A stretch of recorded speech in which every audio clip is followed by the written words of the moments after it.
So I'm going to do some welcome remarks and then also go over some housekeeping items. Whose is this? Again, good morning, buenos dias. Buenos dias? Buenos dias. Make sure. It's a very hot day, so please everyone make sure you have some water. Very concerned about everyone's well-being. So good morning everyone. I'm Marianne Gomez-Horta, President and CEO of the Congressional Hispanic Leadership Institute, affectionately referred to as CHLI. Thank you again for joining us this morning. The Congressional Hispanic Leadership Institute's briefings here on the Hill are a forum where we help and facilitate in-depth conversations and dialogues on various perspectives, business topics, global perspectives that are relevant to the U.S. Hispanic community. Based on the topic today, let me re-emphasize that it is important to the U.S. Hispanic community as well. CHLI is proud to facilitate today's discussion and is thankful to our congressional board members, our corporate board members, advisory council members, and other members of the Senate and House who have also expressed their interest and concern in this topic and joining us today. Specifically to join us for this very important topic as we vocalize the support for the people of Venezuela as they find. CHLI looks forward to working with all of you and continue with our board members, our special guests today, and our panelists as we continue in this dialogue. To continue in the dialogue, if you can help us, we have a couple of information here for you. The handout includes the names of all the speakers, the Twitter handles as well. If you can please continue the conversation and share the comments from today with others at the CHLI, CHLI. We are also going to be live streaming this. We've already started doing that. It will be on our YouTube channel. It will be shared on Facebook and Twitter. We know a lot of our friends and family in Venezuela are following us on Facebook and Twitter in particular. So please share your support through that today. A couple of other pieces of information to get us started. We have a couple of other people to thank for this event and for this important briefing. We can't do it on our own, and that's one of the things we take a lot of great pride here at CHLI, is we're very inclusive and very collaborative. I want to make sure that I have recognized the board members who are here first. If you can please stand. We have David Olivencia, please remain standing, dear. David Olivencia from Accenture, Juan Carlos Gutierrez from PwC. We also have, I think it's our advisory council member chairman, Stephen Holloway. Joe Avila with Ford Motor Company, please stand. Alberto Sr. with Miller Ford, one of our advisory council members. And I think I saw Maria Luisa. Yes, sir, please stand from UPS. Did I miss anyone? They're all my bosses, so I can't. Please help me if you're here. Okay, a round of applause for their leadership and their support.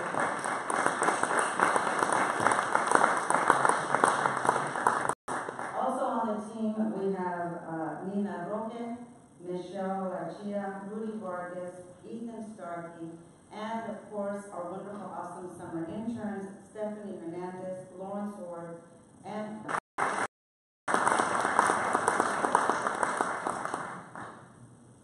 then our last of my thank yous here is, he's really not a staff member, but sometimes he ends up being a staff member on these last minute events. A special thanks to Senator Hatch and his team and his champion, Javen Castro. Thank you, dear, for helping us with the event. Let me share with you very briefly the format for today. Again, we are filming this live. We'll have questions and answers at the end, but before that, we will have remarks by our chairman of our organization, followed by members of Congress, and then we will invite different panelists to come up and share their remarks as well. As always, and respectfully here on the Hill, we have a lineup of many members who are going to be joining us, and as they come, we will pause to make sure that they have the floor. Our chairman, Honorable Lincoln Diaz-Balart.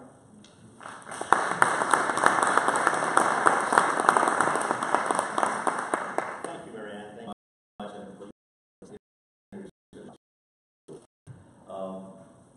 one of the beauties of democracy is that civil society obviously can organize. Some years back, I think a number of us came together and corporate leaders and formed the Congressional Hispanic. Countless students in these years, exposing them to Washington, the corporate side, the political side, also has taken a few to this point. I mean, they happen to be in Venezuela. So I think Venezuela is a very special place in their hearts. But they've led this organization of civil society to focus on the horror that is being witnessed, that is happening in Venezuela. And last year,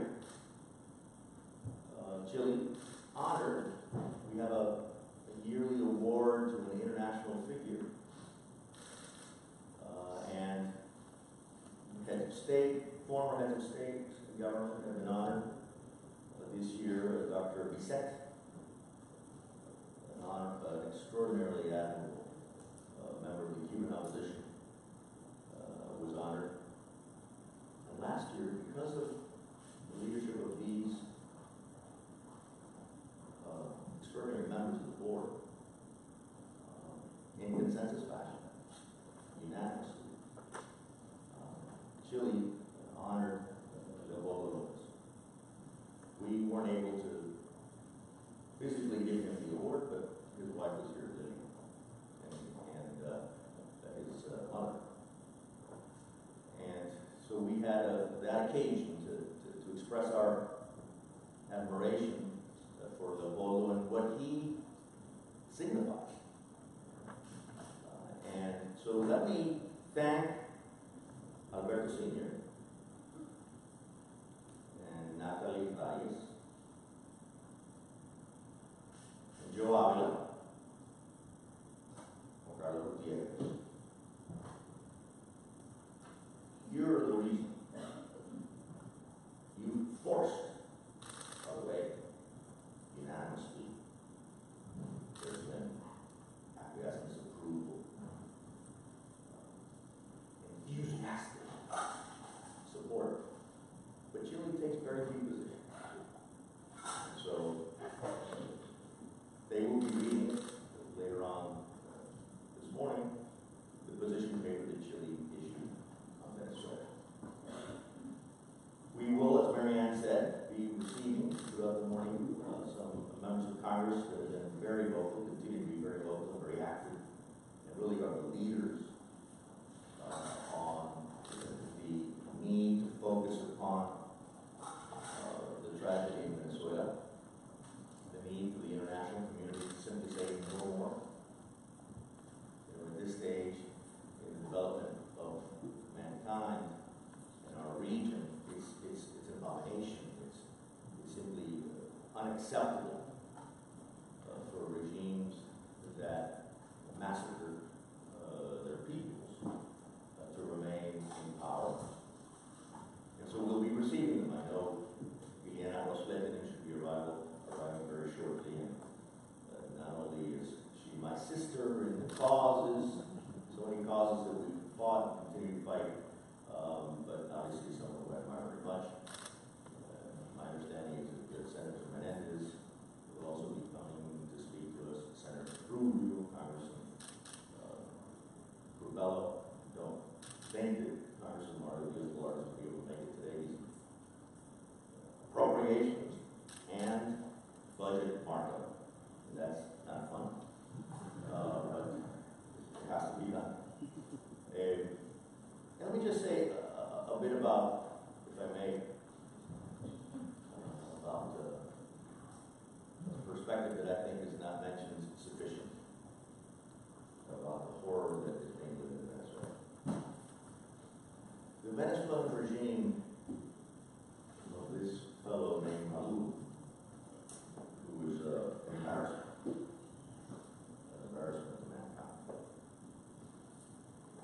that regime is a filthy subsidiary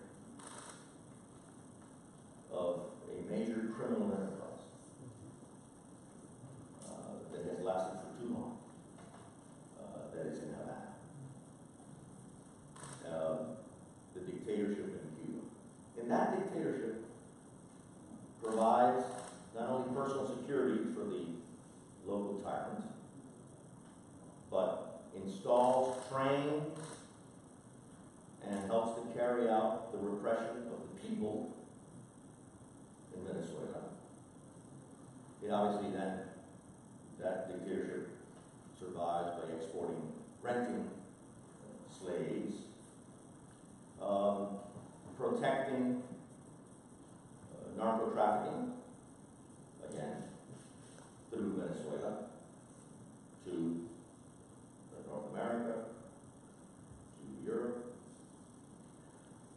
That criminal enterprise, the Cuban dictatorship, is the center that runs and governs subsidiaries,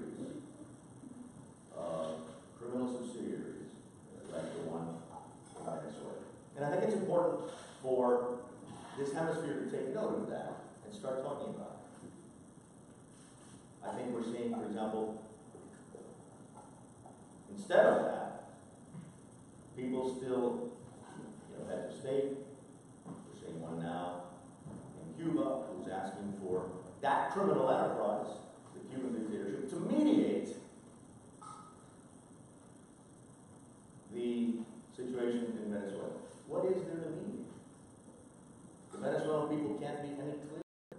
They want free elections. They want Maduro to go. That's what has to happen in Venezuela. And it's important that we take note of the fact that treating the criminal enterprise in Havana as though it were a legitimate regime, government, is not only wrong, it's the wrong path, but I think is immoral.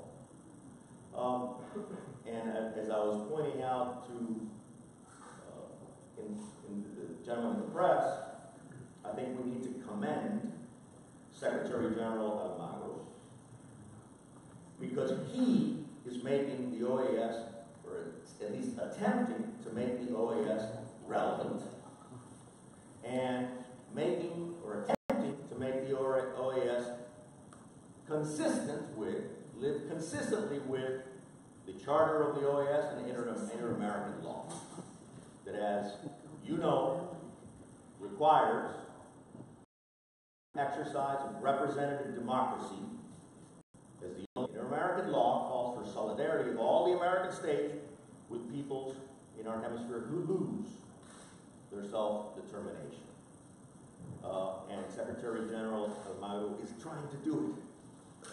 And so I thank him for having given once again to an organization that has lacked it tremendously in recent decades. So who is with us today?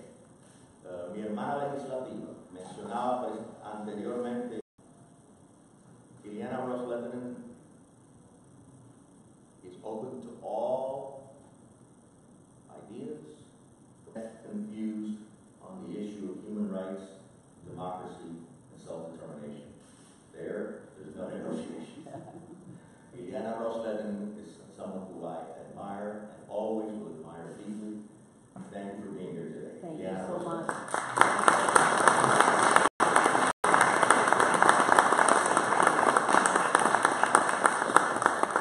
Thank you so much. Muy buenos días. Ms. Ballard, who is always with us on behalf of freedom, democracy, the rule of law, human rights. Where all the good things happen, there you will see the name of Lincoln Diaz Ballard. And thank you to Chile. Thank you very much for hosting this very important and timely briefing on the current abysmal situation in Venezuela. What a pivotal time. I mean, this month, so much will happen that will determine the course of events for the people of Venezuela in just these coming days. But before I start, I wanted to say some words on behalf of Albiocides. He wanted me to relay his message, and I know well enough that when a senator comes in the room, I shut up and I say, and let Bob go first. I am in no. You know, when I met Bob Menendez. I'll never forget. There was a rally in Lower Manhattan in January of 1992. Cold day, not like today.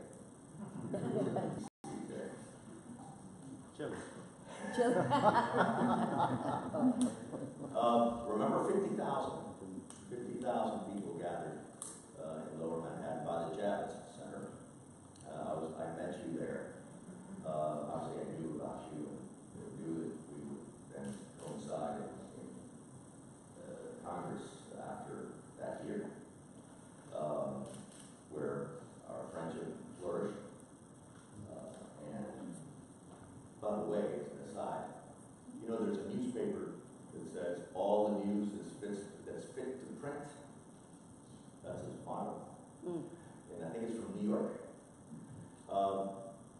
50 in Lower Manhattan.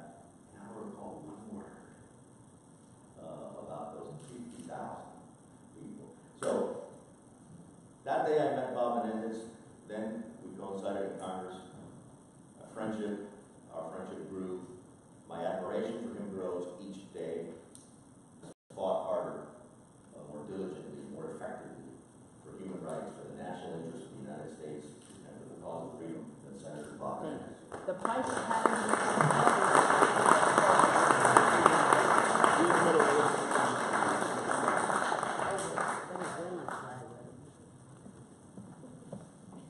Thank you, gentlemen.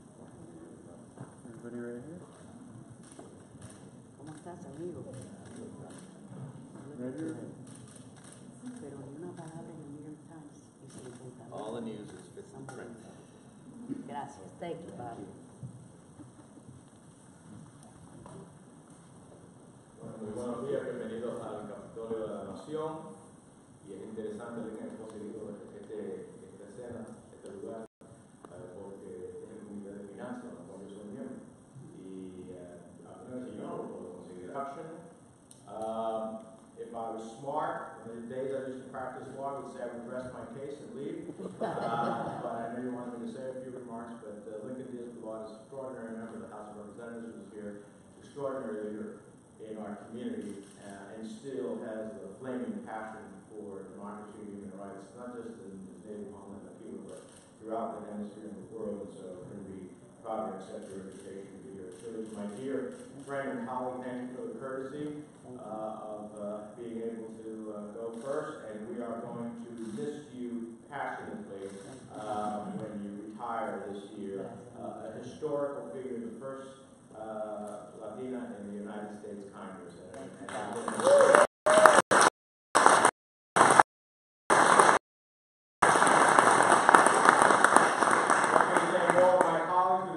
Hispanic Leadership Institute for convening the event, and today's briefing couldn't be more timely. This weekend we saw more than 7 million Venezuelans take part in a referendum. They braved intimidation and violence to stand up to Nicolás Maduro, that the Venezuelan people refuse to give up on their democracy.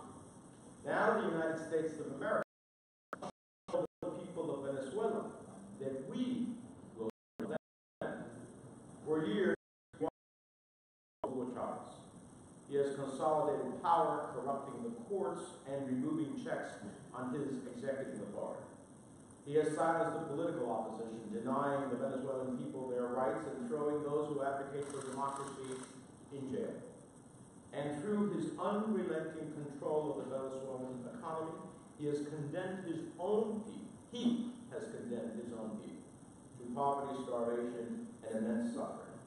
Every day, hungry families search through dumpsters for food. Jobless workers struggle without paychecks.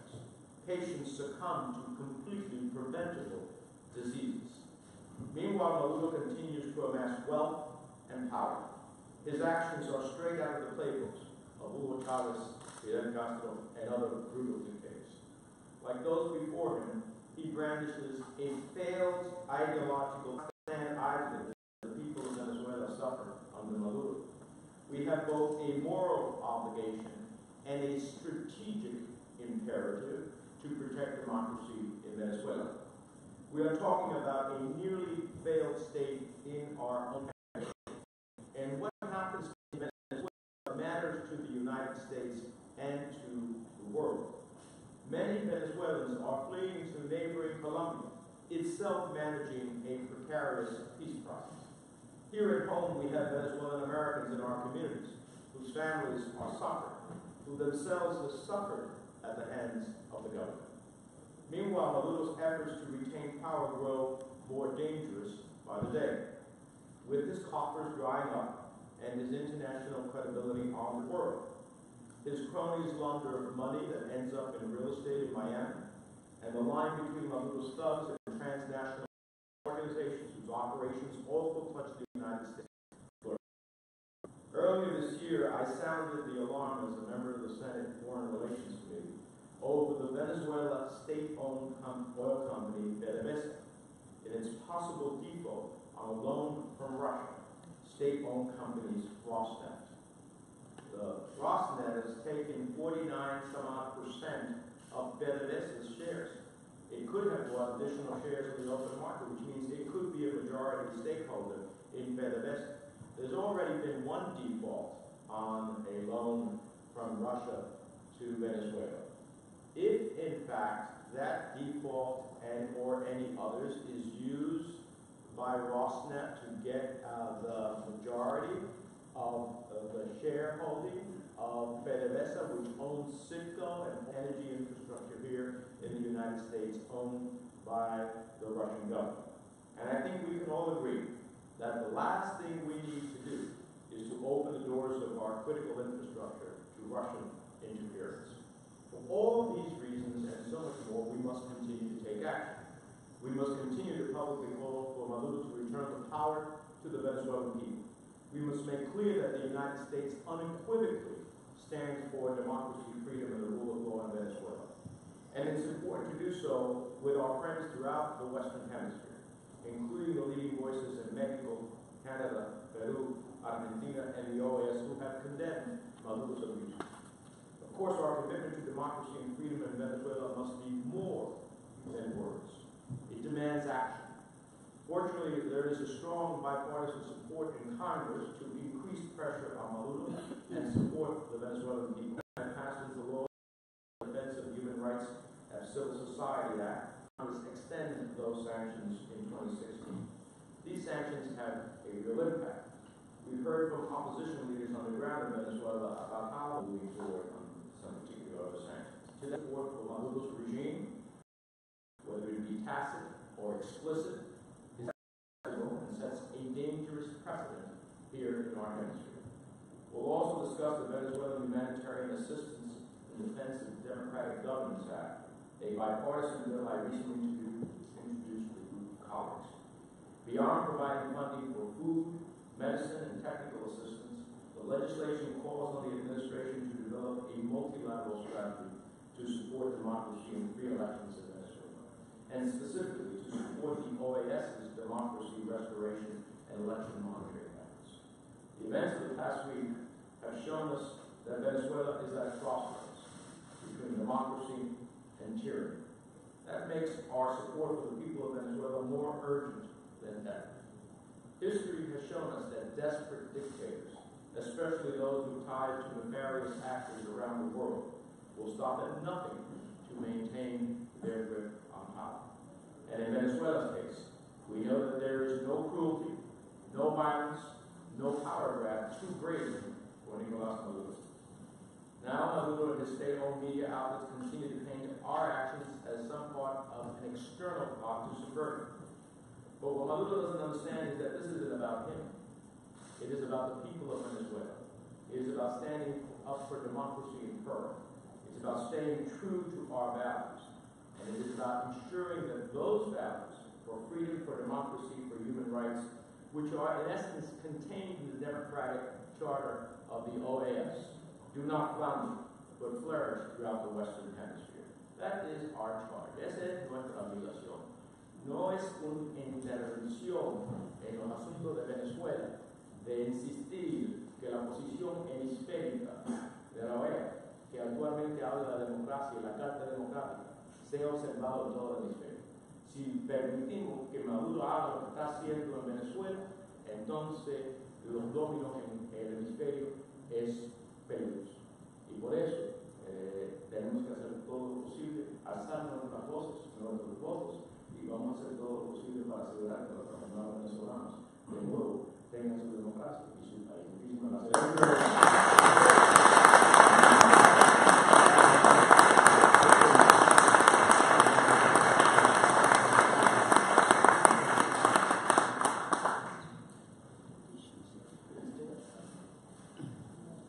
No further introduction needed. Thank you so much, Bob. It is always tricky to follow Bob Menendez because he is such a great orator. What a pleasure and an honor it is for us to serve alongside Marco Rubio and Bob Menendez. They are just tremendous legislative brothers.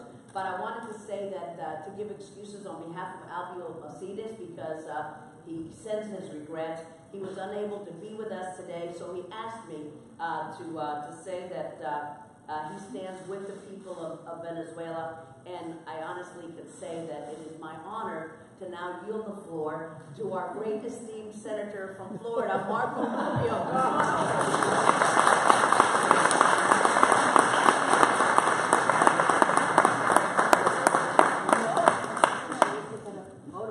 That's the price of bumping me. Come on, with the other presenters, come on. Please. Thank you. Thank you, Nathan. Yes, please.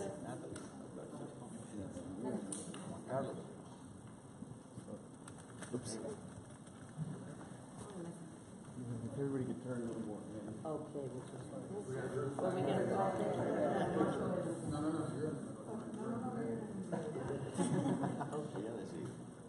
Exactly.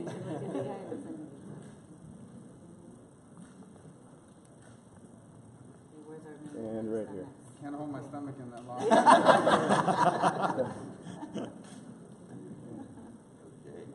One more.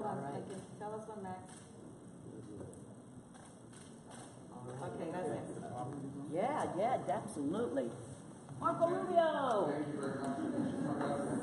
Me alegra con ustedes. Me envío unas palabras en breve en español, porque sé que si Dios quiere alguno de tus mensajes llegarán a Venezuela. Quiero que sepan que nosotros estamos unidos, el pueblo venezolano. Entendemos que el régimen de Maduro, y hay que llamarlo así porque es algo que es, trata de crear la percepción de que se trata de los Estados Unidos interviniendo en los asuntos de un país soberano, todo lo contrario. Esto se trata de apoyar al pueblo de Venezuela en sus aspiraciones para la libertad y democracia. Si lo piensas bien, si esta Asamblea Constitucional sigue hacia adelante y ocurre el 30 de julio, que es un fraude y viola la Constitución de Venezuela, pero si ocurre, sería la primera vez en más de casi 40 años que se pierde una democracia en la región. Piénsalo así. Hemos tenido líderes no democráticos electos y después han violado la democracia, pero aunque sea, se han tratado de vestir de demócratas. Increíble, inaceptable que un país que tiene la tradición democrática más amplia en la región se convierta en un Estado con un gobierno básicamente el equivalente al sistema cubano. Inaceptable. Y se trata de nosotros apoyar al pueblo de Venezuela. No se trata de un asunto de Estados Unidos o de otros países, se trata de Venezuela y de apoyar al pueblo venezolano que se expresó claramente este fin de semana. En millones de personas que salieron a votar en más de 50 países, incluso aquí en Estados Unidos, donde descubrimos que hay colonias venezolanas en casi todos los estados, sino en todos los estados. Incluso tuve varios colegas de áreas de diferentes partes del país, pero no piensan, que me vienen a decir, ¿qué está pasando en Venezuela? Que hay una reunión de muchísimos venezolanos este fin de semana. Y les explico, y eso es positivo, así que quiero que sepan positivo en mi parte. Quiero que sepan también, de manera muy clara, que el presidente de los Estados Unidos, lo cual yo no hablo de él, pero sí he hablado con él sobre este tema en varias ocasiones, incluso la semana pasada y ayer con el vicepresidente, está 100% comprobado. Van a haber repercusiones, van a ser significativas y van a ser inmediatas. No se va a tratar de un estudio, ver lo que se hace, va a haber un impacto. No es una amenaza, y no te puedo decir exactamente cuáles son porque esa decisión no se ha hecho, pero no va a ser algo simbólico. Y le quiero decir también algo muy positivo, que aunque muchísimos países de la región se han unido a nosotros, el pueblo venezolano, en esta causa, en particular estoy muy entusiasmado por la realidad de que Canadá y México y Brasil y Argentina y los movimientos grandes de la región están unidos en este compromiso de apoyar la democracia y la libertad. Y por fin, como hemos visto ya hoy, esto no es un tema partidista. Incluso en una época había personas que a veces apoyaban a Chávez o decían cosas sobre Chávez en el pasado, pero ya eso no existe. Aquí no hay ninguno que apoya a Maduro. Es entonces mi opinión personal y mi consejo al presidente de los Estados Unidos que el gobierno legítimo de Venezuela es la Asamblea Nacional, que es la única entidad constitucionalmente electa por el pueblo de Venezuela y que debemos reconocerlos a ellos como el gobierno legítimo del país. Espero, y realmente te lo digo sin exageración, rezo todas las mañanas y todas las noches de que esto se pueda resolver, que de alguna vez tenga una salida apropiada. Esto no se trata de venganza, esto se trata de reunir a ese país, reunir al país y que haya espacio político para todos en una democracia. Aquí lo hemos visto en los últimos días, de que se compone, no es fácil. Eso sigue mi esperanza y sigue una posibilidad, pero cada día se convierte más difícil. In English, I just wanted to thank the Western Hemisphere for freedom and liberty all over the world. There really is, I mean, she was elected at 18 to the U.S. Congress. So, when I was an intern in her office, for those of us who have grown up in Miami and in the politics of the region, there is no one who exemplifies constituent service, public service more than the Honorable Slate and her fight for freedom.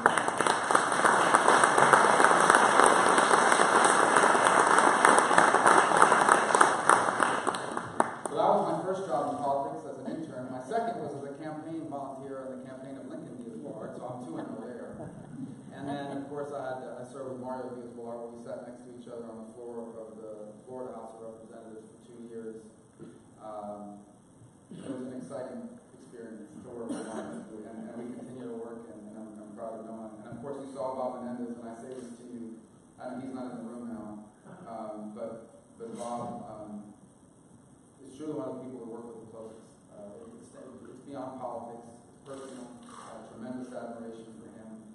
We work together we obviously disagree on things, I don't know, like healthcare, things of this nature, but certainly on issues of democracy and freedom, not just in Cuba, but all over the world, and the freedom and security of Israel, on issue after issue.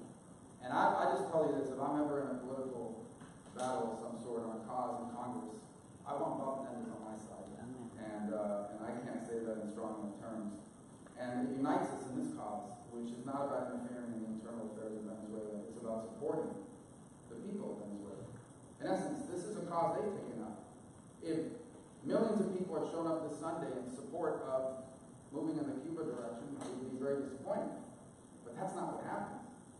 Millions of people showed up to reject this unconstitutional direction that the country is headed. In essence, millions of Venezuelans have said, we don't want to be Cuba. Good reason. We don't want to be a Cuban-style government. And it's appropriate, one, in a country that has one of the oldest traditions of democracy in the region.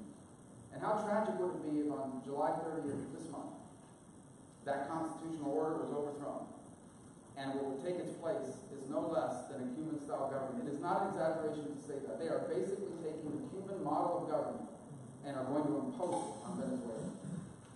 It would be the first loss of a democracy in the region in almost 40 years. We've had undemocratic people elected in Nicaragua and Bolivia, at one point in Ecuador and in other places, but we have never, in 40 years, had this sort of structural permanency. We've had a couple overthrows and certainly some problems in places like Haiti and the like, but this is 1970s stuff. Now, we're not going back to that in this region, and the people of Venezuela don't want to go back to that. And how truly tragic would it be for one of the richest countries in the world, one of the best educated populations in the region and the world, one of the most entrepreneurial people in the world, and one of the most democratic societies in the hemisphere, to become Cuba. A Cuban cannot be the direction that Venezuela goes. And what can the United States do about it? We can work with our partners in the region to support the people of Venezuela. One of the things that excites me about this cause is not just the bipartisan support that we enjoy here in Congress, but the ability to work with Mexico, who has been on the forefront, and Brazil, and Argentina, and Canada, and the European Union, and Spain. In essence, virtually everyone who didn't get free oil at some point from Venezuela, who has come together, and even some of them that did, who have come together to take on this cause. To those in the private sector who are thinking about lending money to Venezuela, ask yourself, you'll become the financiers of a repressive regime, and the reputational damage will be impossible to undo. To the Russian government, if you want to get paid back on all this money that Maduro owes you, the best bet you would have is to have a democratic government in place with a prosperous economy. To the Chinese government, how humiliating that you're not going to get paid back on all the money these people owe you. How humiliating is that?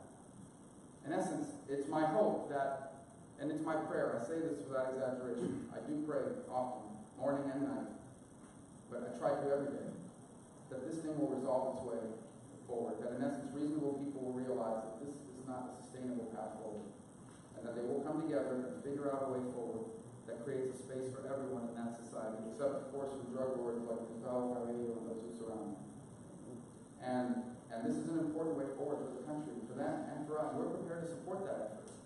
But if this happens on July 30th, it's not a threat, it is the truth. I am convinced, without any doubt, that the President of the United States will act swiftly and decisively to ensure that there will be measures taken against individuals and potentially sectors for the unconstitutional overthrow of the democracy and the replacement of it by a Cuban-style regime. And I believe you'll have strong bipartisan, regional, and international support for those measures. And in fact, I would suspect that numerous countries will join us in that regard. In fact, I know that there are numerous countries interested even now in creating two paths. One is a path that helps assist the people of Venezuela to restore their democracy in a way that brings about reconciliation. And the other is one that could place very clear repercussions if, in fact, the Maduro regime moves forward in the direction that it's headed now. And obviously what we're here today to do is to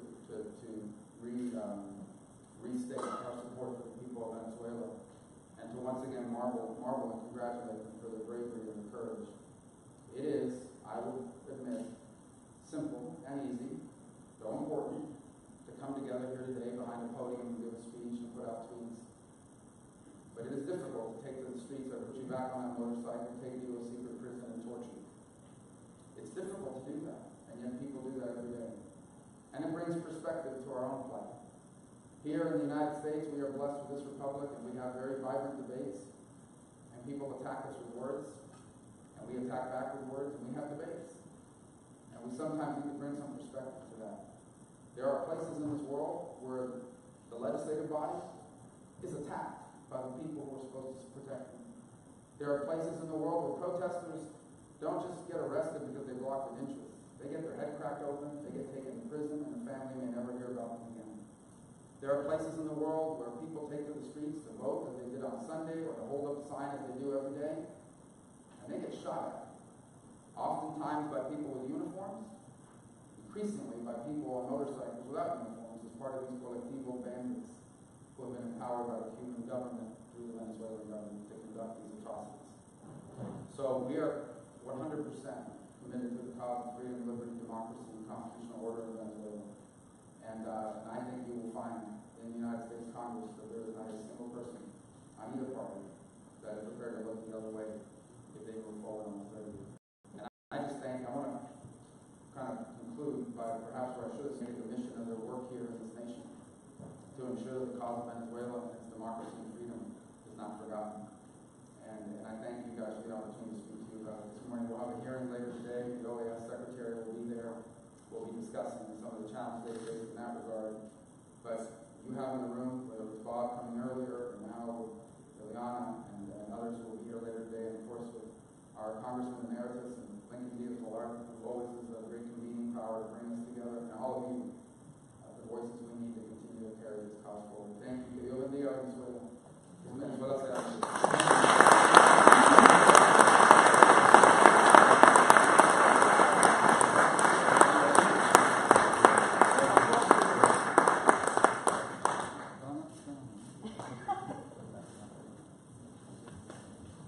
Okay, at this point, I don't care if Vice President Pence comes to break a tie with the Senate. I'm going to go ahead and forget about Albio. He's not here. He sends his regrets. Enough about him. But thank you, Marco. Isn't he just an incredible speaker? What passion and what strong convictions. And Chucky, I love you, but where are you, Isabella? Oh, to the left. Forget it, you wait. But we're here today, obviously, because the situation in Venezuela has gotten worse. As if that would even be possible when we look at these images. We just cannot believe that this was a country where destined to a basket case of our hemisphere. And for too long, the people of Venezuela have been pleading for freedom, for democracy for their nation. And for far too long, the Maduro regime has ignored their cries and their suffering, and indeed has only worked the protesters, those who are there to voice their opposition to the regime. The people have taken to the streets, we've all seen it, day after day. They've gone to the streets for months now. And Maduro has been able to unite the country of Venezuela against his regime. The regime's response has left in bars. Not only that, but recently Maduro announced his plans, as we know, to once again designed to be a rubber stamp for the regime. And the people of Venezuela have spoken in a clear voice, in an unambiguous voice, in opposition to his latest brazen attempt of Nicolás Maduro to rob the people of their most fundamental, basic human rights. This Sunday, I was so proud to be at the University of Miami, where I saw hundreds and hundreds and hundreds of Venezuelan Americans expressing their frustration, their anger, their disgust with the direction of their country. 7.2 million Venezuelans from around the world voted to reject Maduro's dictatorial actions. Unfortunately, as we know, Maduro announced on Monday that he is still going to continue with his plan to rewrite the Constitution on July 30th. And I so agree with Marco and with Bob that that is going to be the turning point of many nations' relations with Venezuela. The United States will not let this stand. Responsible nations must not allow this to go forward without an appropriate response. It is our duty to express our support for the Venezuelan people and to use our leverage to hold Maduro and his regime accountable. Which is why yesterday, along with my good friends Jeff Duncan, Albiocides, Ed Royce, Elliot Engel, and I, we sent a letter to President Trump urging him to put pressure on the regime if it refuses to respect the votes of the Venezuelan people. And we will have a swift and firm response from this administration. The president will use all the tools available to him to sanction Maduro. We've got to encourage the Venezuelan people and express our unfaltering support for them and for what they have stood up for what they endure each and every day. This is every day, in every street in Venezuela. And that's why this briefing, put on by my good friend, my legislative brother, Lincoln Diaz-Balart, by Chile, is so important. That is why your voices, like Carlos, who we will be hearing from, they're so important. All of us here today stand in solidarity with the people of Venezuela. But we need to press the administration even further. We need to press our colleagues even more. We need to press our allies in the region further around the world to step up and do the right thing. We need to amplify our voices. We need to get the message to the world. We need to let the Venezuelan people know that they are not alone in this fight, that we stand together with them, that we will not rest until Venezuela is free from oppression and is once again a nation of democracy and the rule of law.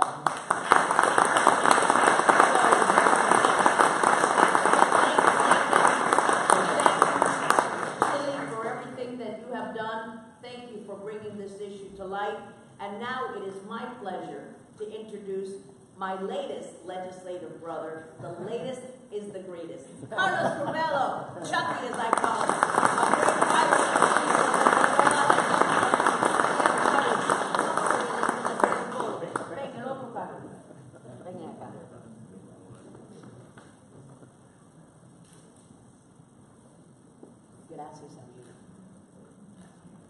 And right here. Thank you. On the map again. See if this is. Thank you.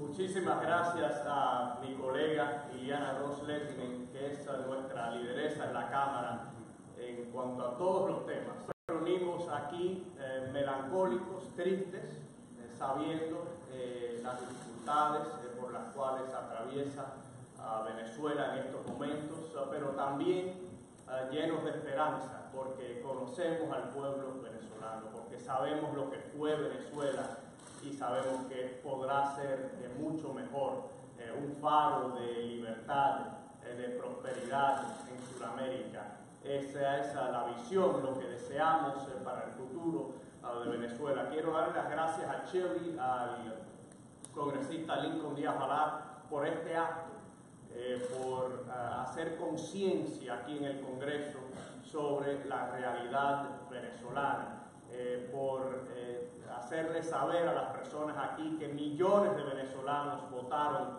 casi con unanimidad este pasado domingo en contra del gobierno de Nicolás Maduro y a favor de la libertad, la democracia, la institucionalidad en Venezuela. Gracias, Lincoln, por hacer conciencia, por reunirnos en este gran acto. Y yo me uno al senador Rubio, a la congresista Ross-Lettinen, a mi colega Mario Díaz Valar y a tantos otros que seguirán luchando cada día aquí en este Congreso. Seguiremos alzando las voces a favor del pueblo venezolano. Y ayer la congresista Ross-Lettinen y yo declaramos ante la prensa que todas las opciones deben estar sobre la mesa en cuanto al gobierno de los Estados Unidos, el Departamento de Estado, antes de lo que pudiera suceder el 30 de julio.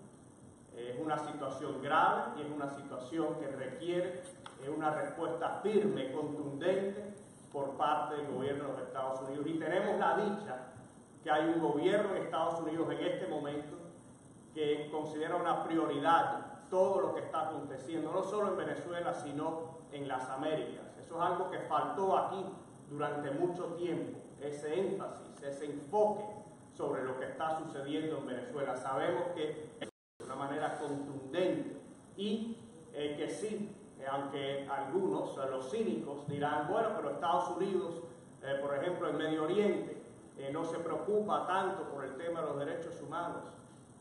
Nosotros sabemos que en este hemisferio, durante décadas, todos hemos acordado, y en este país, en Venezuela, en Cuba y en cualquier país del hemisferio donde se estén violando.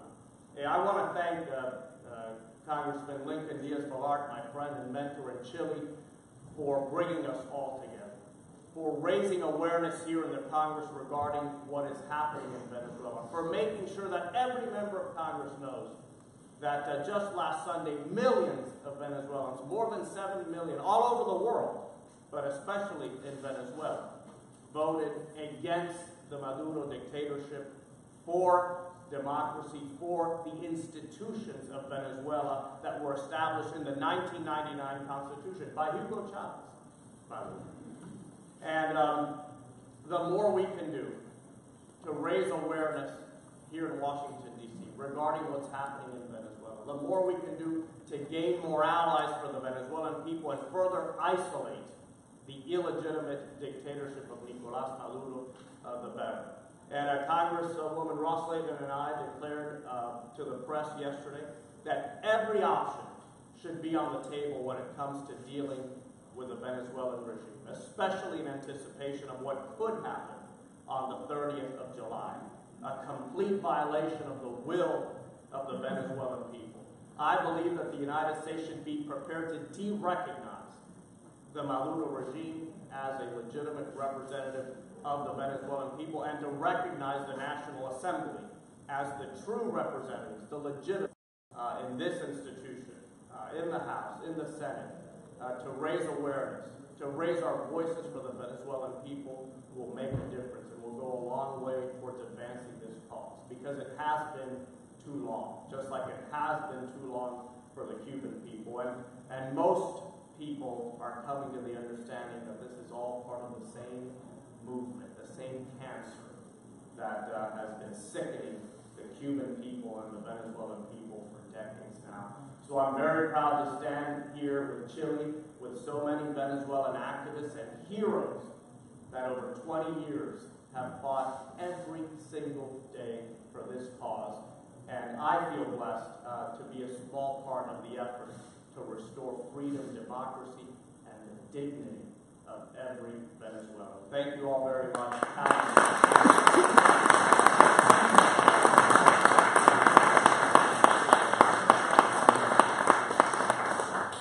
Thank you, Congressman Rubello, and all the distinguished members of Congress who have honored us with their presence this morning.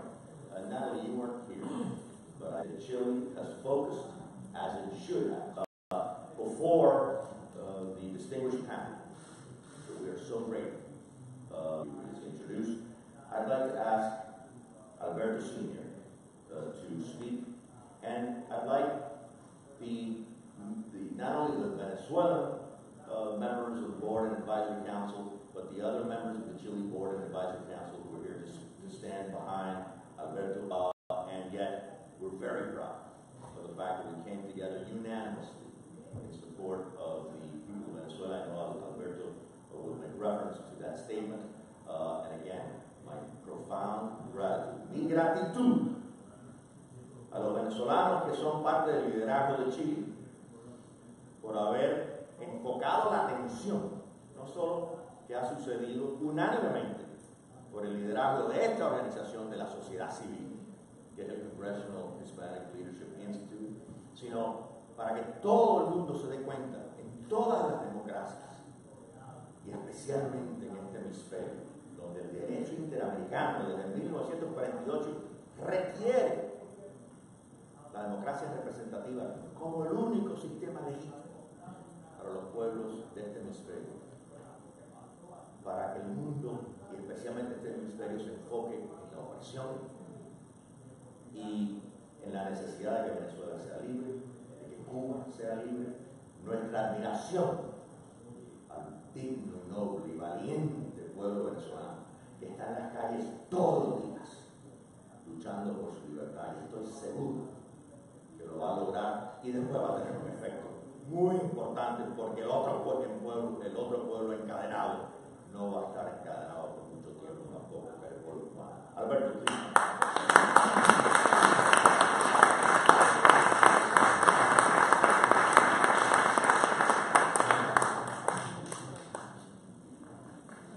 So as Lincoln mentioned, can we please show our support? And although Alberto's going to speak on behalf of Chile, we can have the board members and the advisory council members up here, please.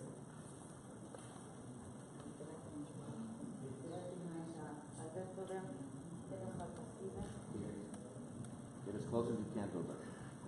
Thank you, Chairman. And you have no idea how important and how powerful this has been for us having this opportunity. En nombre de los miembros de la Junta Directiva, Natalie Valles, Juan Carlos Gutiérrez, Joe Ávila y el mío propio, le quiero dar las gracias a Chile y al Chairman Honorable Lincoln Ballard por esta oportunidad que nos están dando, por formar parte de esta gran organización. Una organización que está a la vanguardia de la lucha que nuestros hermanos siguen en nuestra tierra están enfrentando en estos momentos. El Instituto de Liderazgo Hispano del Congreso Chile apoya al pueblo de Venezuela en su lucha por su libertad y democracia. Las políticas del régimen de Nicolás Maduro han resultado una extrema escasez de alimentos, medicina y otros bienes esenciales que han llevado a Venezuela a una gran crisis humanitaria. Desde marzo de este año, el régimen ha desatado la violencia contra el pueblo venezolano, provocando cerca de 100 muertes de civiles. Para finales de mayo, el número de presos políticos a quienes sus derechos humanos más fundamentales están siendo violados alcanza aproximadamente 440.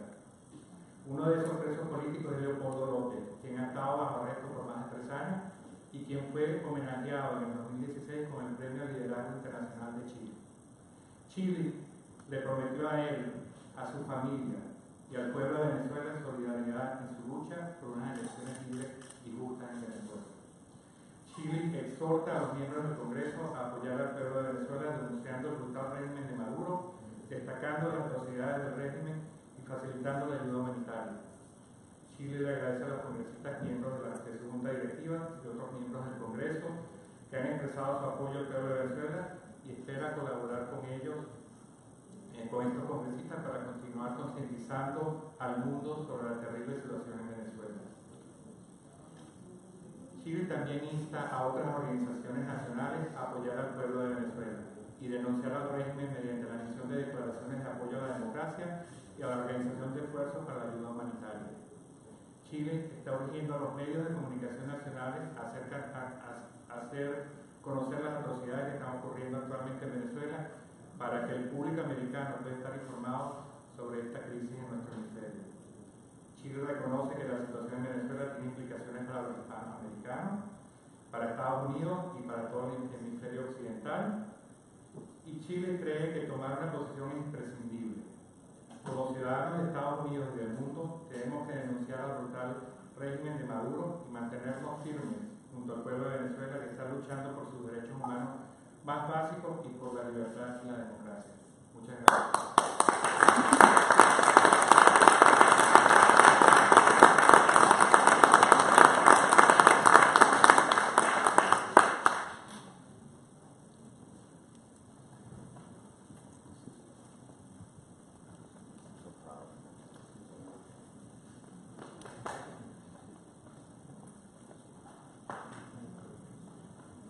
Alberto, and thank you for the leadership of the Congressional Hispanic Leadership Institute.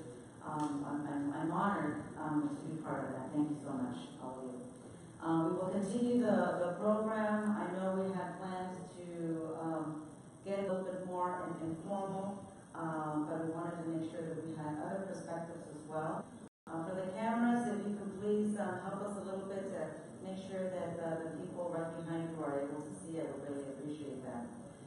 So first, I'm going to ask all of the members to please come up and adjust the mics.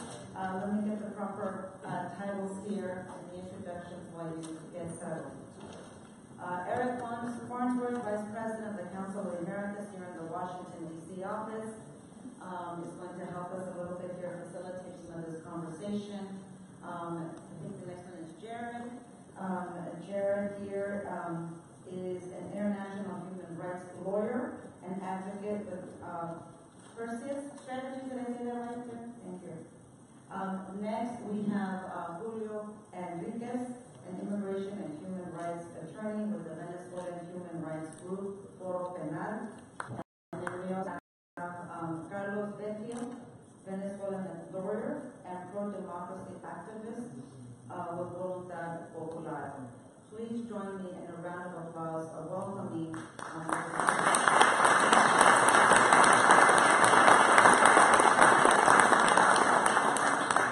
And again, as I mentioned in the beginning, and to kind of refresh, please make sure that our friends and family in Venezuela can hear this conversation by tweeting your comments and making sure that you capture all of their remarks. Thank you. Well, Marianne, thank you very much. Good morning, everyone, to all of you. We've already had a very full program, a very passionate program, and a very successful program. Let us just, in the few minutes that we have remaining, add a couple final thoughts and impressions. Before I say a couple words and then turn it over to the fellow panelists here, let me thank Chile for this invitation, but also for your leadership on these issues. This is a very important session, so congratulations. I don't know who planned it that way, but you succeeded. I also want to thank Lincoln for your leadership. Where is he? He's moved out, but and the board of Chile for what you do to raise and highlight these issues. Very, very important. Thank you very much.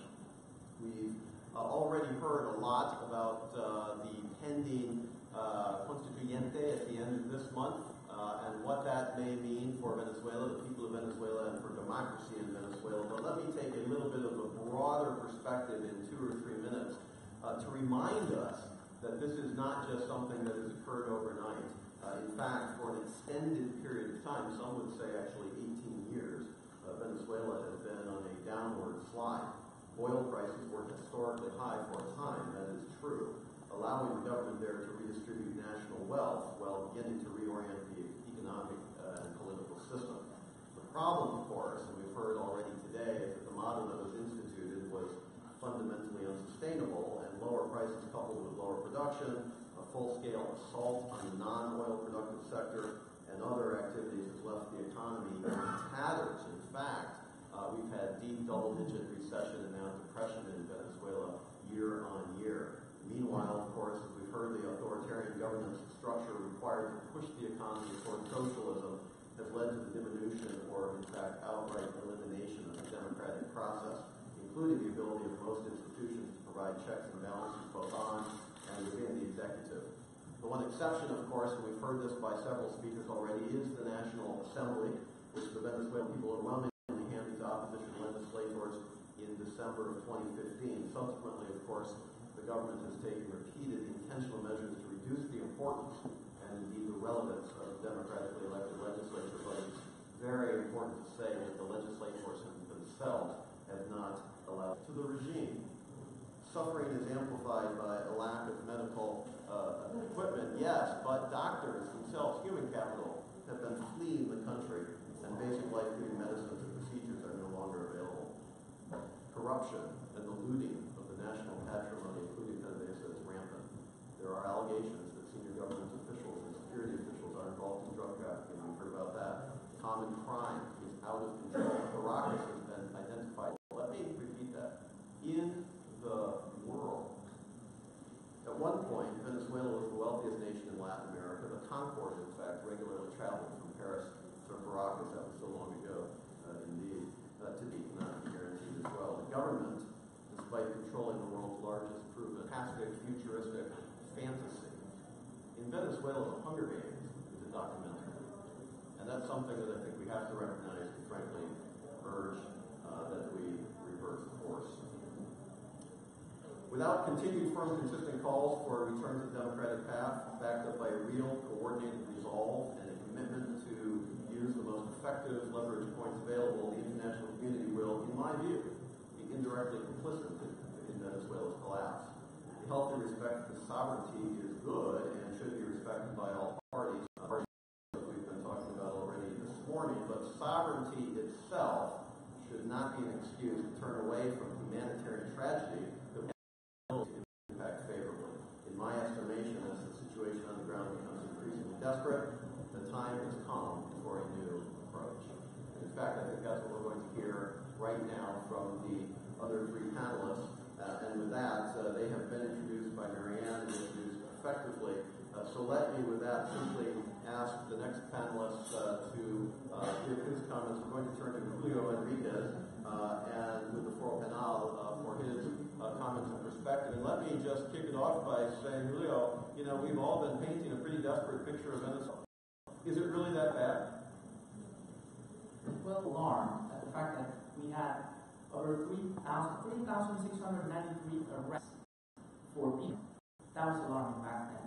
In the last over 100 days, since April 1st of 2017 up to today, we have so the velocity with which we're seeing the increase in crimes is terrifying.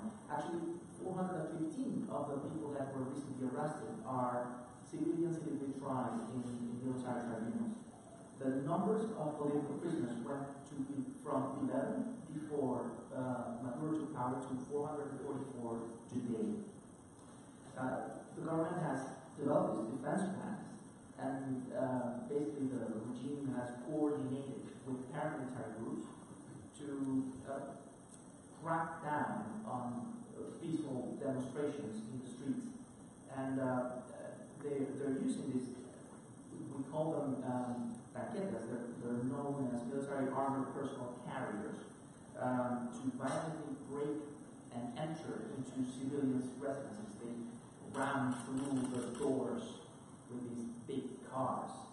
And the nature of the violations is also growing darker. There's this activist, his name is Orlando Moreno. He's also a volunteer for organizing. He was arbitrarily arrested, taken to a detention center, handcuffed. His arms were basically, he was hanged. He could barely touch the floor with his feet. He was left in that position for 24 hours and he was beaten constantly for that period of time. Another technique that the regime is using lately is sexual assault against demonstrators. So once they detain them, and mostly women, and at least it's a pattern, when they detain women, they sexually assault them. There's one specific woman that I like to highlight. Her name is Diana Martinez. She was detained with a group of the UPL students. 27 of them were happily detained arbitrarily. Diana Martinez was not only viciously beaten, she was sexually assaulted too, as part of this pattern. I think what is most alarming is not only that we're seeing all these things happening, but that we see all the red flags that the government is willing to double down under mass atrocities and the crimes that they're committing. That, in particular, is the most alarming thing. Well, thank you very much. And with that, let's focus a little bit on the case of one specific political prisoner, and in fact, where it might be going from there. Jared, you're deeply involved in these issues. Give us your perspective. Thanks so much, Eric. It's great to have you discussion. It's great to be with my fellow panelists, Julio and Carlos, are the real experts here on what's happening in Venezuela. I know enough to be dangerous and cause some trouble for the regime, but obviously Eric is an expert as well. But I serve as international counsel by some 30 percentage points in a hypothetical presidential matchup. That's why he's particularly dangerous to the regime. But there are now, as was noted by Julio, 444 political prisoners in the country. As you, I'm sure, know about Leopoldo, he co-founded Voluntad Popular along with Carlos Vecchio, and was very recently transferred from house arrest and government's orders last week. He had 3 years and 5 months of unjust imprisonment in Rango Verde military prison. He was tried, summarily convicted, and sentenced to almost 14 years in prison on the crimes of allegedly using subliminal messages, according to the government, to inspire violence. Even though in every speech he gave and every speech they were citing to, he advocated nonviolence as the only way forward for Venezuela. Zero for the defense.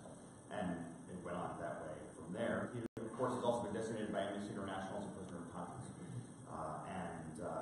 We prevailed in litigation before the UN Working Group on Arbitrary Detention, which found that he was being held in violation of international law. I do want to make clear that neither Leopoldo, his family, nor his lawyers actually negotiated his transfer to house arrest. The government actually made this decision unilaterally. It was a surprise to me as his international lawyer, to his local counsel, as well as to his family. We have, of course, been relentlessly beating up the government of Venezuela locally. His wife, Liz Santori, has been a human rights rock star, advocating not just for the release of Leopoldo, but all political prisoners in Venezuela, which is something that very much remains my own instruction from him as well. That it is not just at all about Leopoldo, that what he has been suffering is emblematic of the broader abuses in Venezuela of the now 444 political prisoners, and it's no worse than that of the average Venezuelan who's on the streets starving today as we speak, and having their rights infringed upon, and now at the cusp of having the entire system itself brought to its knees through this upcoming vote for the Constituent Assembly. It's also important to emphasize that his being under house arrest now does not change in any way the fact that he remains a political prisoner, that he's arbitrarily detained, and that his situation is virtually no better than it was before. The only upside for him is, of course, he can do with his wife is incredibly important. But ultimately, he remains a prisoner, serving out his sentence, and is expected, if things were to continue, to serve his full sentence now under house arrest. But he can't leave his house. He can't participate in public life. He's disqualified from running for office, and he remains a prisoner of conscience who's detained for exercising his fundamental rights and freedoms. I know our time here is very, very limited today. I was very glad that Julio spoke about the broader situation with arbitrary detention in Venezuela, which is worth emphasizing. The scale, the scope, and the intensity of the repression of the government has increased exponentially since April 1st of this year. And let me just conclude, and this is just me speaking for myself, I'm not speaking for Leopoldo here, but noting some things that I pointed out in an op-ed that I published in the New York Times a few weeks ago that I think very, very important to think about with respect to the humanitarian which is really staggering in its scale and its intensity. You're talking about how 75% of the population, for example, have lost 17 pounds of body weight in the last year and a half, 2 years, because of the lack of food. You're talking about 90 plus out of 100 medicines being totally unavailable. You're talking about an increase in maternal and infant mortality, 60% increase in the last year. You're talking about thousands of dead mothers and thousands of dead babies. You're talking about an increase in preventable deaths from malaria of 60 or 70% as well in the last year. The crisis is enormous, and the world is doing nothing to help the people of Venezuela. Now, in a large part, that's because of President Maduro and his claims about what he claims is an alleged crisis.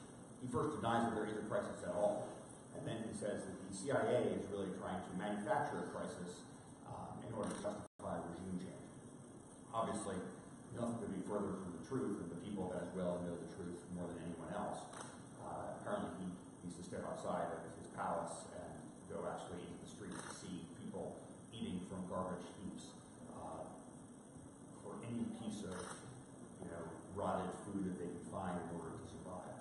But in my piece in the New York Times, again, speaking for myself, I noted two important things. The first is that the UN needs to take a much more public-facing role. I'm sure Carlos, I know Carlos, will talk about the political situation in the country and the Constituent Assembly and the OAS and all of those kinds of issues.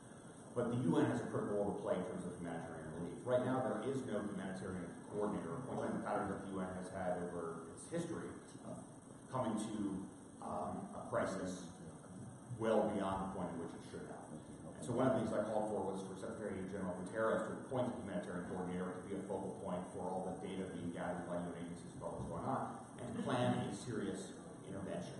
Now, an intervention can't happen against the will of the president of the country, so I'm not talking about a forcible intervention.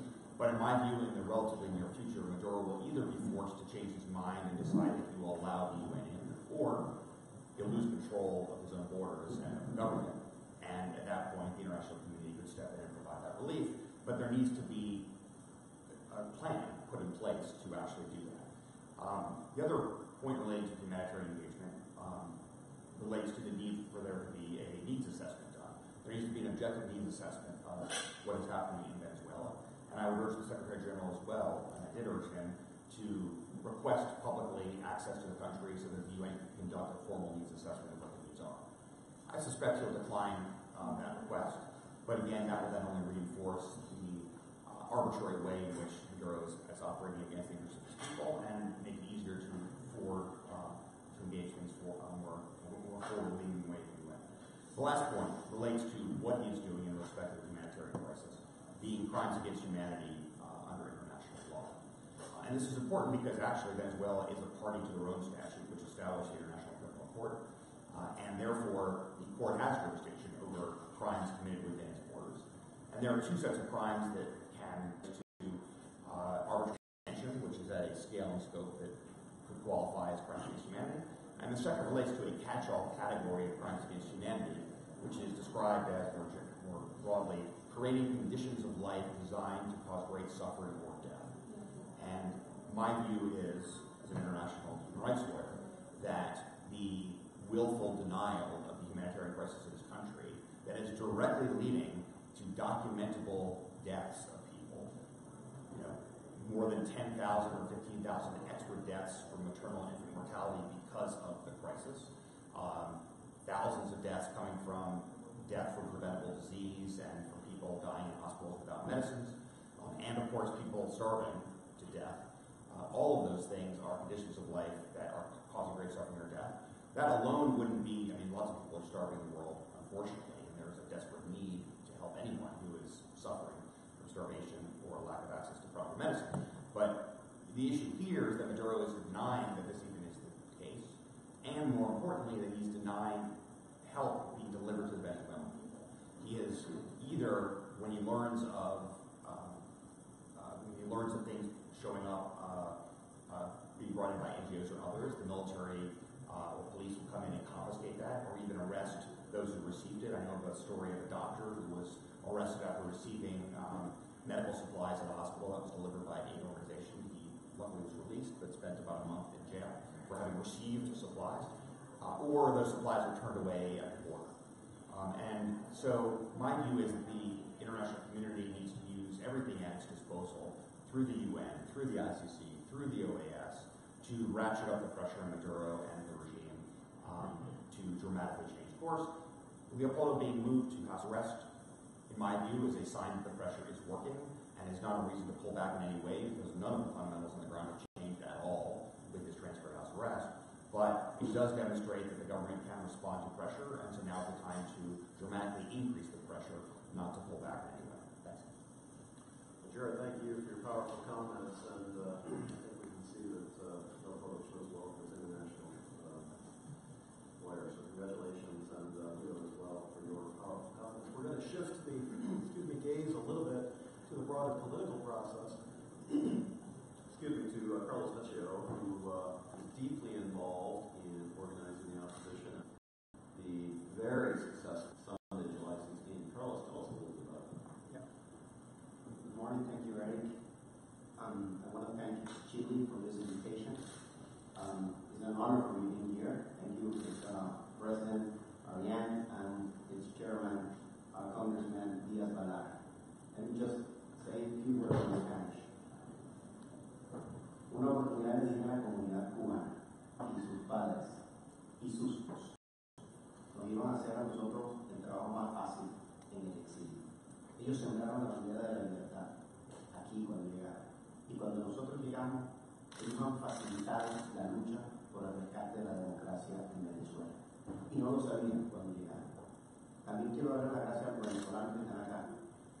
Nada de lo que hemos hecho nosotros, ni las esposas de los presos políticos, hubiera sido posible sin ustedes.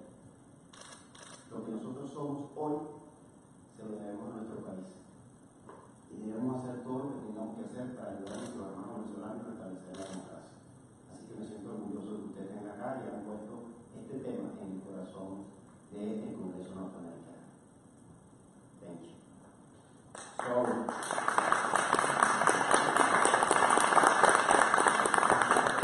Yes, sir.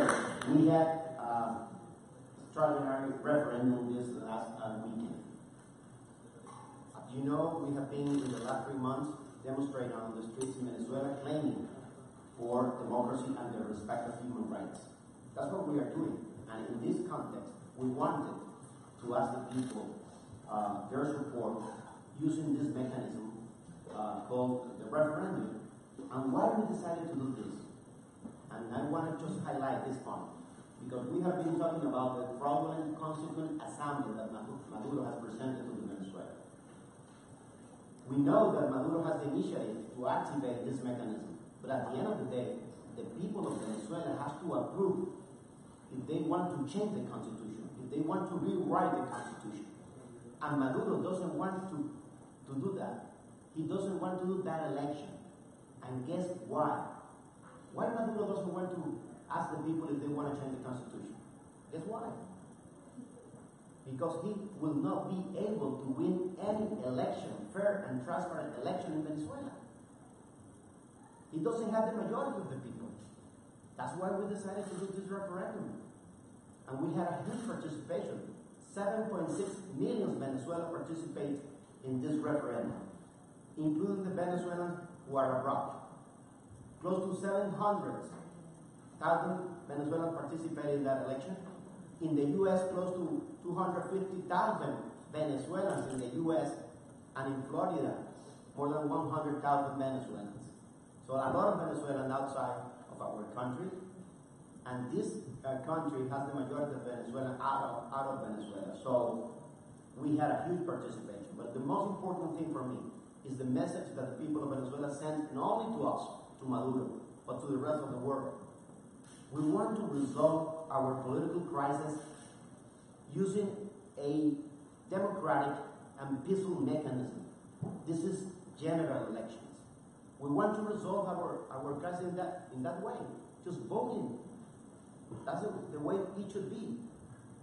The second message that I might miss is quite clear. The Venezuelan people is rejecting the fraudulent constituent assembly. I gave you just only one reason why that is unconstitutional. I have many many more. But that one is the most important one. So the Venezuelans do not want that type of Constituent Assembly. They don't want to rewrite a new constitution. Third point, they are rejecting the dictatorship of Maduro. Fourth one, they want to restore democracy in Venezuela in order to resolve the economic and social crisis in my country. These are the most important messages that we need to take into consideration for this analysis. And let me tell you more. I don't have any doubt that there is a political change in Venezuela, and that change will come anytime soon. I don't know if that will be tomorrow, today, on the next week. Maduro won't be able to stop it. Won't be able to stop it. And we as a leader, we need to conduct this in order to alleviate the suffering of our people. And that's why we are pushing harder in order to have general election, to have a new government in Venezuela, to have the release of all political prisoners, the respect of the full competences of the National Assembly elected in 2015, and of course, a humanitarian plan in order to alleviate the suffering of our people. That's what we are doing in Venezuela. That's what we are fighting for in Venezuela. That's why we have been on the streets for the last 3 months, and we will continue in order to implement what the people of Venezuela decided in the last summer. Thank you, Eric. Carlos, thank you for your comments, but more importantly, your leadership, and for all that you're doing for the people of Venezuela. Congratulations. Thank you. Ladies and gentlemen, regrettably, we are at time. In fact, we're a little bit over time, but given the importance of the topic, I did want to go back to each of the 3 other panelists, and in 30 seconds or less, in a lightning style round, to give each of them, that's only a minute and a half extra, to give each of them the opportunity to say one final thought that perhaps they didn't get a chance to raise, or that was perhaps brought to their mind by the comments of the other panelists or by the senators and congressmen who joined us this morning. And let's just go in order, starting with Jared.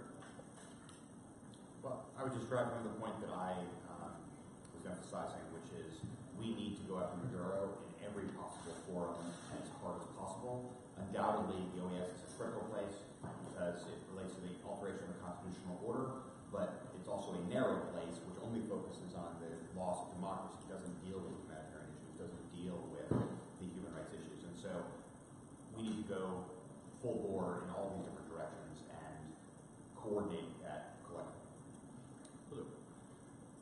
Well, it is quite frustrating for people in Venezuela living on a daily basis the humanitarian crisis that we're describing, and the international community. The pressure of the international community is pretty bold.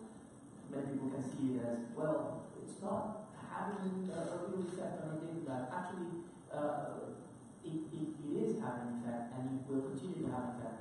And one of the, in many ways, but one very critical way in which the international community can pressure is in creating conditions for people within the regime to say, stop violating human rights. We are no longer going to continue following the regime. We're going to stand for the rule of law. That has already happened, but it needs to continue. Thank you, Eric. This issue will be resolved by Venezuela, but the international law. So with all the respect of the U.S., I will recommend the following actions for Venezuela. First of all, it should continue putting pressure on the Maduro regime in order to force a effective negotiation. And it should include, of course, regional leaders as they have been doing so far. So that is very important. That should continue. They have to be very clear in rejecting the fraudulent Constituent Assembly. And I'm glad to hear what Judge Marco said, and Liliana and the rest of the congressmen saying that they will not recognize that election. They will not recognize the Constituent Assembly, and the only valid National Assembly will be the Congress that we elected in 2015. For me, that's an important element. They have to speak louder and clear to the international community, and they should encourage other countries to do the same thing. Third, the U.S. should continue and extend targeted sanctions against top officers who are involved in violation of human rights and also in corrupt deals. And to the extent that the U.S. law permits, U.S. government should release all type of information related to those corrupt deals. Finally, and this could be an alternative for the U.S. to implement determine certain sanctions. To the extent that the U.S. law permits, the U.S. government should prohibit or limit in certain way transactions that need to be implemented in the U.S. financial system that imply further debt for Venezuela without the approval of the National Assembly. That's one of the action that they can take. The other one, again, to the extent that the U.S. law permits, the U.S. government should prohibit or prevent oil and mining joint ventures with the Maduro regime, and should communicate to the rest of the world that that type of transaction.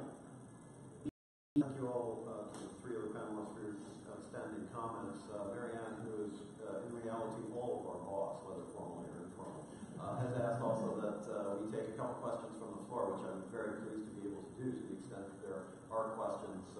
We have a circulating microphone, so if there are two questions or three, we can take them as a group and have the panelists respond to them. We'll start right here. And we would ask just your indulgence to keep the questions short and keep the answers relatively short. If you could identify yourself. Hello. I'm actually really curious to see about how the Trump administration is going to be dealing with Venezuela, because we saw last year the Obama administration how Obama took that trip to Cuba, and he was the first president since, I believe it was Coolidge who actually went to Cuba. So it's been quite a while. But once Trump was elected, and it's as quick as February, when Lillian Tintori, Leopoldo Lopez's wife, came out to visit, she was actually brought into the Oval Office and there's a picture, and Trump had tweeted that he was staying in solidarity with Venezuela. So how much more progress can you anticipate that the Trump administration is going to take in terms of dealing with Venezuela as opposed to how the Obama administration dealt with Cuba? Well, thank you. And your name was? Olivia. Olivia, thank you. And was there a second question, perhaps? Right here? And we'll make this the last one. We have seen countries. If you could identify both.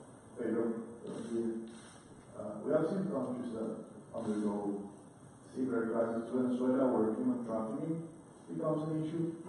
I was wondering how has the Venezuelan crisis influenced human trafficking in the region and around the world? Thank you very much. So we're going to give all three of you a shot at it, but don't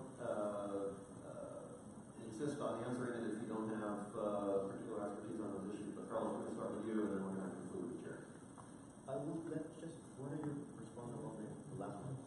Eric, I think the first one, you should add it. I just think, a first action that the U.S. government can do in order to, to decide what to do with Venezuela. But it's very relevant to see your perspective as a U.S. as an American. Go ahead, Julio, with the second question. Well, regarding the effects, the international effects of the humanitarian crisis in Venezuela is very clear. Asylum seekers at record-breaking numbers. Actually, here in the U.S., Venezuela, since last year, became the #1 country in terms of asylum applications. That's also the case in Brazil. That's also the case in Colombia, in Spain, and it's nearing it's becoming an exporter of asylees and refugees. And that question in particular regarding the human trafficking, that's a song that's been up to inflation. Some of them are people fleeing the political persecution.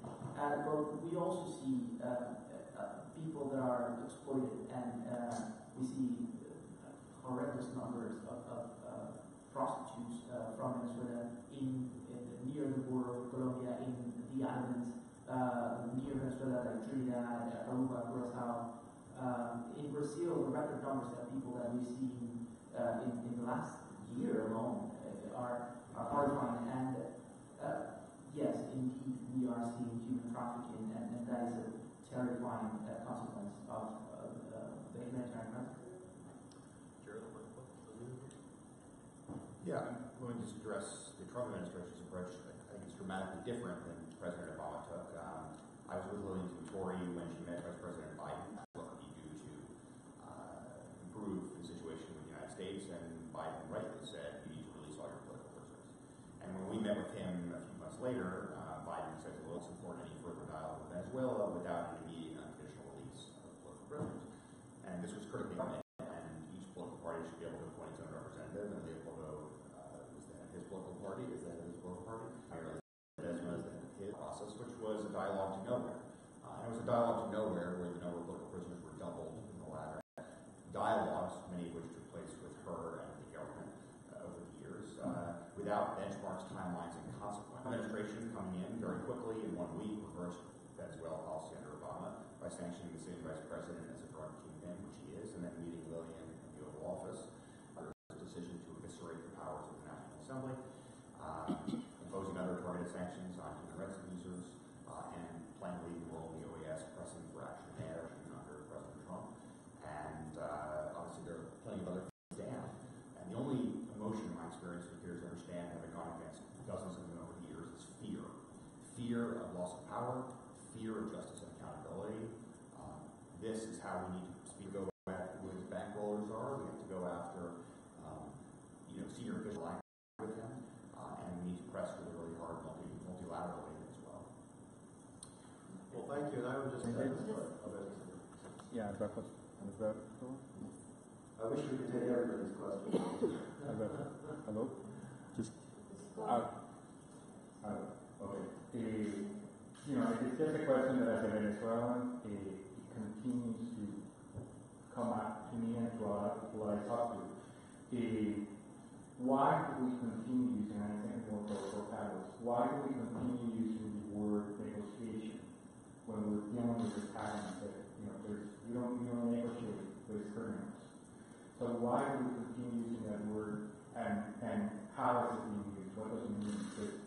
From my perspective, it's hard to be fighting for 15, 17 years over what's been going on in Venezuela, and getting to the point where we haven't been able to turn things around yet, and then we still use that word. That I use that word instead of dialogue because of the failure of the dialogue that we had last year. So, and I put a word before that word. I said effective negotiation to achieve a smooth transition in Venezuela. That's what that word means. We need to conduct this in a peaceful manner to achieve general election, release of all political prisoners, and the respect of the national Islamic competences. So that's why I'm using that word. And don't forget this. The U.S. said the same thing. All the presidents in the region said the same thing. We need to force a peaceful negotiation to achieve or to restore democracy in Venezuela. That's the meaning. That's what we want to achieve, what we want. Don't forget, for example, that all the transition that we have seen around the world, all of the negotiation in order to achieve that. And also when you look at South Africa with Mandela, they negotiated with de Klerk. De Klerk actually was the vice president of Mandela. And also, in the case of in our case, the military point of the militarism, which were very close to Jiménez. So that's the meaning that I'm expressing here. I'm not doing this or saying this as an untransparent negotiation. A clear negotiation which can lead Venezuela to make sure that people can understand where it comes from or her. Okay, thank you. Well, it's an important reminder. Thank you very much. The truth of the matter is words do matter, and the word choices we use do matter. And I think that is particularly relevant in the case of Venezuela today. We've had a tremendous morning, passionate, informed, relevant, timely, in part due to the wonderful panelists here, in part due to the senators and Congress people who joined us, but full credit really goes to Chile for organizing this session. And so perhaps as we close, we could have one final round. Would you like to stay around a little bit? Yes. Okay, so they'll be able to stay for those of you who had some very specific questions. Thank you again, all of you, for joining us in this conversation, for tweeting the messages out. Just wanted to also share with you that tomorrow we are holding a Future Leaders Conference. Starts in the morning about 9 o'clock. If you are an intern here, a young professional, or have other young professional interns in your offices in the area, if you can please let them know about our conference. Again, it's tomorrow here on the Hill at Rayburn, 2044-45. And we look forward to seeing you there. And again, our hearts and minds and prayers with Venezuela. Muchas gracias.